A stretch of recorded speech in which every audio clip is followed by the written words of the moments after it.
pers.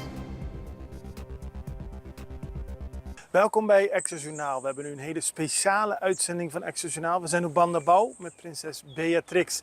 Zij brengt een bezoek aan Curaçao. Ze is gisteren, maandag, aangekomen met het regeringsvliegtuig. Vandaag bezoekt ze Bandabao. Morgen bezoekt ze Otrobanda.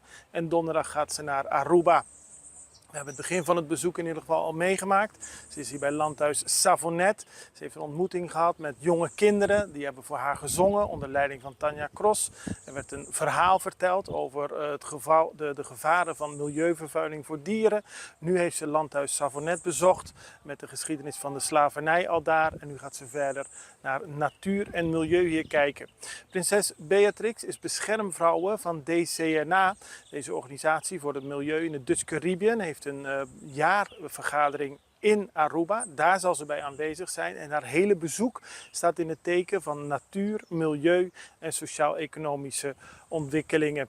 En die sociaal-economische ontwikkelingen gaat ze morgen bezoeken in Otrobanda, waarbij ze de zogenaamde buurtuinen gaat bezoeken. Dat zijn tuinen die in de wijk Otrobanda, serie Otrobanda, worden onderhouden door mensen uit de buurt. En op die manier kijkt prinses Beatrix naar deze zaken van het bezoek. Niks met politiek, niks met financieel-economische situatie of iets dergelijks. Sociaal-economische ontwikkelingen. Hoe gaat het met de mensen op Curaçao en Aruba? En natuur en milieu. Hoe gaat het met de dieren en de milieu?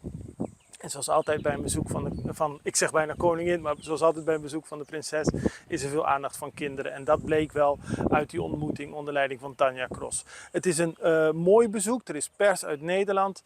Die zullen vandaag en morgen op Curaçao mooie beelden van Curaçao maken. Dat is weer in Nederland te zien over de positieve aspecten van Curaçao. Er is dadelijk ook aandacht voor de situatie op Aruba. Daar zullen ook mensen uit Nederland naartoe gaan. En wij van Extrajournaal zijn hier op Bandabao. En we zien achter ons dadelijk de komst van de koningin. Ze is nu dus gaan kijken nadat ze landhuis Savonnet heeft bezocht naar schilderijen die daar worden tentoongesteld. Daarna zal ze hierna langslopen en verder landhuis Savonnet bekijken. De prinses is zoals bekend altijd heel erg geïnteresseerd geweest in de Antilliaanse eilanden van het koninkrijk. Zij was koningin van 1980 tot 2013 en heeft verschillende keren natuurlijk de eilanden bezocht. Prinses Beatrix wil nu ook in contact blijven met de eilanden en bezoekt regelmatig de eilanden. De laatste keer dat ze haar geliefde eiland Curaçao bezocht was in 2021. Dat was, zoals u weet, nog ten tijde van de coronapandemie. Tijdens dat bezoek moest daarop nog afstand worden gehouden. Een paar dagen na thuiskomst bleek de prinses besmet te zijn met het coronavirus. Waar ze het virus had opgelopen werd niet bekendgemaakt, maar wat er ook gebeurd is van het virus, de prinses is momenteel echt nog in hele goede conditie. Ze is 85 jaar oud. Ze heeft jarenlang als koningin gediend en ze is nu op bezoek op Curaçao. En ze is zeer geïnteresseerd in het reilen en zeilen van Curaçao. We wachten even om te kijken hoe ze hier dadelijk voorbij zou lopen. Prinses Beatrix, we doen het best om zo goed mogelijk een verslag te doen van de zaak. En we gaan nu even kijken naar de rest van het bezoek.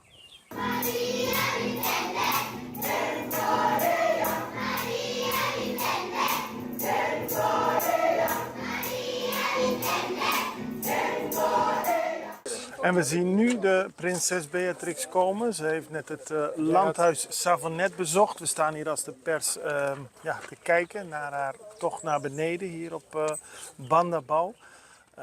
Prinses Beatrix, 85 jaar inmiddels, is nog steeds goed ter been, maar voor deze lange afstand heeft ze wel enige hulp nodig. Zoals u ziet moeten we als de pers even naar beneden. Iedereen doet zijn best om het zo goed mogelijk te verslaan.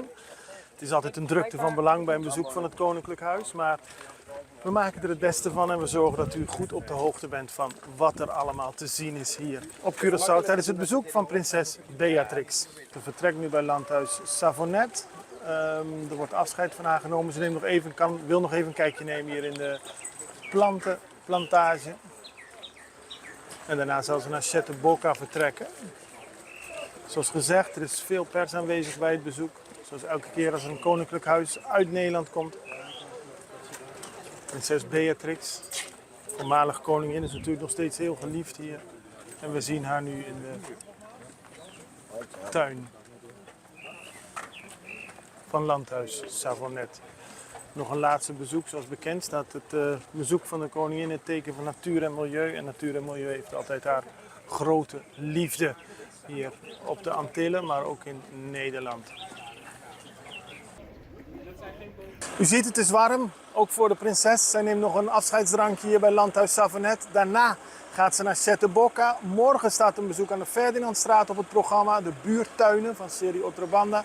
Ze zal Sint-Willibrordus bezoeken en ter afsluiting een diner bij het paleis van de gouverneur. We zullen er allemaal verslag van doen voor u, voor Excelsionaal. Zoals u van ons gewend bent, vers van de pers. Bedankt voor het kijken. Tot morgen. Fijne dag verder. Tot ziens. Dag.